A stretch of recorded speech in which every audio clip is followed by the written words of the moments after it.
ఈరోజు ఉగాది కదండి, cleaning start చేశాను. ఫస్ట్ ఇల్లు ఊడవడం, బయట కడగడం, తడి బట్ట పెట్టుకోవడం, మధ్య మధ్యలో నా కూతురితో ముచ్చట్లు, తర్వాత ఫ్రెష్ అయిపోవడం. మర్చిపోయానండోయ్, హ్యాపీ ఉగాది అందరికీ. తర్వాత దేవుడి మందిరం శుభ్రం చేసుకోవడం, ఫ్లవర్స్ పెట్టి దీపారాధనకి సిద్ధం చేసుకొని ప్రసాదం చేద్దామని రెడీ అయ్యాను. ప్రసాదం ఏమనుకుంటున్నారా? అదేనండి, ఉగాది పచ్చడి. వేప పువ్వు, బెల్లం, మామిడికాయ ముక్కలు, బనానా, తునిపప్పు, మిరియాల పొడి, సాల్ట్, చింతపండు రసం. నేను బనానా తునిపప్పు ఎక్స్ట్రా వేసుకున్నాను, కావాలంటే కొబ్బరి కూడా వేసుకోవచ్చు, కానీ నేను వేయలేదు. తర్వాత మామిడికాయ పులిహోర కూడా చేశానండి. నా కూతురికి మామిడికాయ పులిహోర అంటే చాలా ఇష్టం.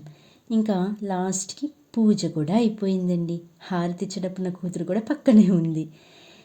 ఎలాగోకల్లా పూజ కంప్లీట్ అయింది. ఇంకా నా కూతురికి రెడీ చేద్దామంటే ఎన్ని కష్టాలు పెట్టిందో. కాటిక పెట్టుకోమ్మా అంటే మొత్తం పూసుకుంది. సర్లే అని క్లీన్ చేసి ఇలా కాదని గట్టిగా పట్టుకొని కాటిక పెట్టవలసి వచ్చింది. చూడండి ఎలా ఏడుస్తుందో కాటిక పెట్టినందుకు.